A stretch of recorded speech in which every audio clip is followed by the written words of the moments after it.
ఘోరంగా నన్ను ఓడించిన తర్వాత నేను ఆఫీస్లో కూర్చుంటే సుగాలి ప్రీతి మదర్ వచ్చి, అన్న నాకు ఇలా జరిగింది, నా బిడ్డను ఇలా చంపారు. 2018లో చంపారు. ఆ బిడ్డను చంపితే ఉరేసుకుందని చెప్పారు. నేను కూర్చోబెట్టి సోషల్ మీడియా ట్రయల్స్ చేయలేను, మీడియా ట్రయల్స్ చేయలేను. లా అండ్ ఆర్డర్ ఎలా ఉంటుందంటే ఓన్లీ సాక్ష్యాధారాల మీద ఆధారపడి నేను కూర్చోబెట్టి సడన్గా వీళ్ళ మీద బ్లేమ్ చేయలేను. వీళ్ళు తప్పు చేశారు. ఎందుకు మాట్లాడతాను? ఇందాక గంజాయి తీసుకొని కొట్టారంటే మీరు గంజాయి తీసుకోవడం చూసారని ఎందుకు అడిగానంటే, నేను అంత నిక్కచ్చిగా ఉండాలి. నేను ఒక నిబద్ధత లేకుండా నేను మాట్లాడకూడదు.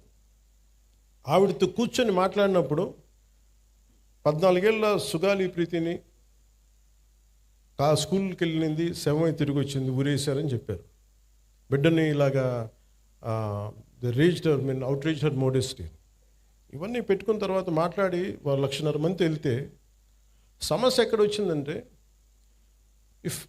ఎవరైతే కుటుంబం దెబ్బతిన్నారో వాళ్ళు ఏ పరిస్థితుల్లో మరి ఏం జరిగిందో తెలియదు. కానీ సిబిఐకి వెళ్ళా 2019-24లో సిబిఐకి వెళ్ళా ఇమ్మని మేము 1,00,000 మందితో చేస్తే వైసీపీ గవర్నమెంట్ సిబిఐకి ఇచ్చినట్టు ఇచ్చి ఊరిని ఒక తూతూ మంత్రంగా లెటర్ రాసి వదిలేశారు. నిజంగా చేయలేదు. మళ్ళీ వచ్చి ఇప్పుడు నేను వచ్చి ఫస్ట్ కేసు అదే తీసుకుందామంటే సాక్ష్యాధారాలన్నీ లాస్ట్ గవర్నమెంట్ నుంచి చెడిపేశారు. పోయిన సాక్ష్యాధారాలని మనం తిరిగి తీసుకురాలేదు. డిఎన్ఏ మనకి మాయం చేశారు, ఫాల్స్ డిఎన్ఏలు పెట్టేశారు, ఏమున్నాయో తెలియదు. సో సాక్ష్యాలు అంత కీలకం. Crime scene. అలాగే వివేకానంద రెడ్డి గారి హత్య కేసు ఉంది. సొంత ఇంట్లో వాళ్ళ బాబాయిని చంపేశారు.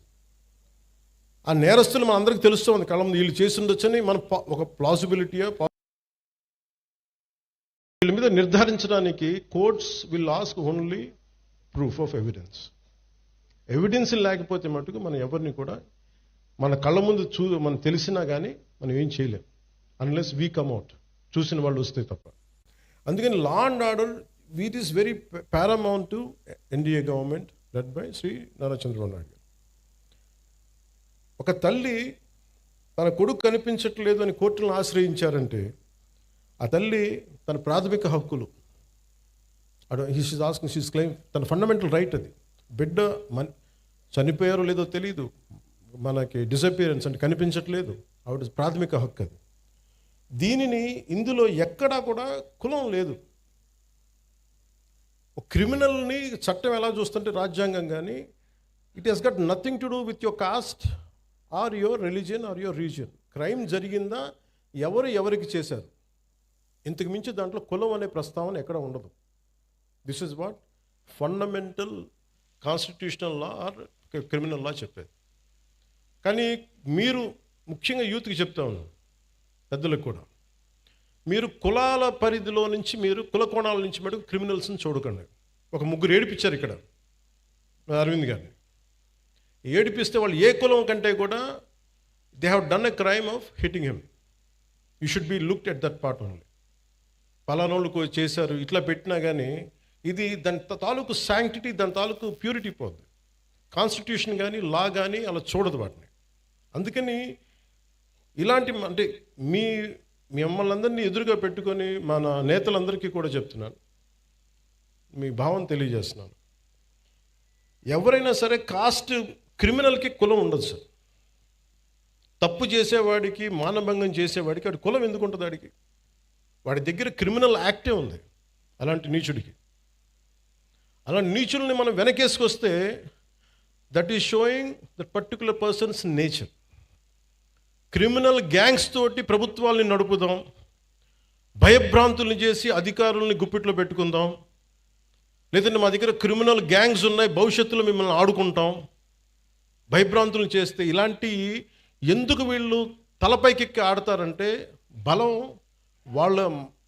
వాళ్ళది కాదు, మనందరి కలెక్టివ్, మన బలహీనత అది. నేను ఈరోజు ఎందుకు వచ్చానంటే ఇది ఒక 3 months బ్యాక్ చెప్పాను ఎస్పీ గారికి, ఐ వాంట్ ఇంటరాక్ట్, ఒక సివిల్ మన సిటిజన్స్ మీటింగ్ పెట్టండి, నేను వస్తాను ఇక్కడ కూర్చోబెట్టి, because I want empower citizens. నా పార్టీని ఎంపవర్ చేయొచ్చు. మీరు కనుక గట్టిగా, ఇప్పుడు మీరే ఇందాకే చెప్పారు పోస్టర్స్ గురించి, మాకు పోస్టర్లు ఎక్కువ అయిపోయినాయి, టూ మచ్. మీరు ఎంత బ్యాలెన్స్గా చెప్పింది ఆవిడ, ఆ పాప. అంటే ఉండొచ్చు కానీ మరి ఇంత మితిమీరా. That is an opinion should be taken to be taken. అది ఏమవుద్ది ఇలా ఇంటరాక్షన్ వల్ల?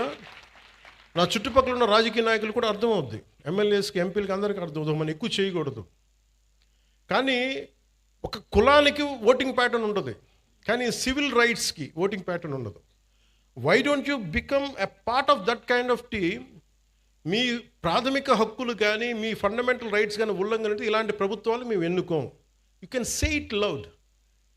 ప్రజలు మారుతారు, పాలకులు మారుతారు. అలాగే మీరు కులాలని తీసుకొచ్చే క్రిమినల్స్కి కులాలను అంటగట్టి పలానా కులం అయితే మేము ఇంకోలా చూస్తాం, ఎక్కడా కూడా ఇది లేదు, రాజ్యాంగంలో ఎక్కడ రాయలేదు. ఇలాంటి క్రిమినల్స్ని వెనకేసుకొచ్చే రాజకీయ నాయకులను ఎవరైనా సరే మీరు ఆమడ దూరంలో పెట్టాల్సిందే. లేదంటే మీ భవిష్యత్తుకి భంగం కలుగుతుంది. ఇది నేను ఈరోజు ఇది it's not first of it's kind. ఇంతకుముందు కొంతమంది చేసినట్టున్నారు, కానీ మన ప్రభుత్వం వచ్చాక ఫస్ట్ టైం ఇది చేస్తున్నాం.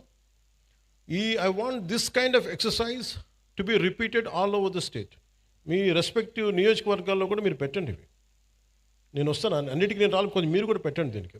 ఎందుకంటే మీరు సివిల్ సొసైటీకి ఆ అష్యూరెన్స్ ఇవ్వకపోతే క్రిమినల్స్ రాజ్యాలు వెళ్తారు. నేను దేన్నైనా భరించగలను, కానీ క్రిమినల్స్ కూర్చొని రాజ్యాంగ పదవుల్లో కూర్చొని మన జీవితాన్ని శాసిస్తుంటే మటుకు నేను తిరగబడ్డానికి నా జీవితకాలం సంసిద్ధంగా ఉంది. ఇది ఎందుకు నేను చెప్తున్నానంటే this is my commitment to my nation. నా నేలకి నేను ఇచ్చే కమిట్మెంట్ ఇది. మీరు ఎందుకంటే మీరు ఒక పాలసీ వచ్చింది, ఒక పాలసీ అనుకున్నాం చేయలేకపోయాం, అది వేరే విషయం, దానికి అడ్రస్ చేయొచ్చు. బట్ మీరు క్రిమినల్స్ని తీసుకొచ్చి భవిష్యత్తులో మీరు నెత్తి మీద పెట్టుకున్నారనుకోండి, మన తలరాతలను ఎవడు బాగు చేయలేడు. వాళ్ళ బలమే కులాల మీద ఆడటం, వాళ్ళ బలమే క్రిమినల్స్ మీద ఆడటం. ఇలా కూర్చొని మీరు చూసారా 2019 నుంచి 2024 వరకు ఎంతమంది ఒక political leader either deputy CM పొజిషన్లో ఉన్నా కానీ ఎవరు సీఎం పొజిషన్లో ఒక్కళ్ళు వచ్చి ఇట్లా అడిగారా? మీ దగ్గరికి వచ్చి ఇలా కూర్చొని అడిగారు? You think about it. ఇది అంటే నేనేం చేస్తున్నా అంటే I'm making myself responsible and accountable, and I'm making my entire party and alliance parties that we're accountable to you, we're responsible to you. మేము చెప్పడానికి వచ్చాం ఇక్కడికి. అలాగే సమస్యలు ఉన్నాయి, చాలా సమస్యలు. ఇప్పుడు కూర్చోబెట్టి గౌస్ గారి సమస్య నా దాకా వచ్చింది అంటే it's a failure, systemic failure. అది సిస్టమ్ ఫెయిల్యూర్. అది ఒక ఎస్ఐ చేయాల్సిన పని, అది ఒక స్టేషన్ హౌస్ ఆఫీసర్ కూర్చొని చేయాల్సిన పని. ఒక ఎస్పీ దగ్గర కూడా రాకూడదు, అది ఒక డిప్యూటీ సీఎం హోదా దగ్గరికి అసలు రాకూడదు. బట్ మనం సక్సెస్ఫుల్గా సమస్యలను ఎక్కడికక్కడ బలహీనం చేసుకుంటూ వచ్చేసాం. వాడు మావాడని ఏడిపించాడు, వదిలేసేయండి అని హెడ్ కానిస్టేబుల్ పోలీసులను వదిలేస్తే ఎస్ఐలకి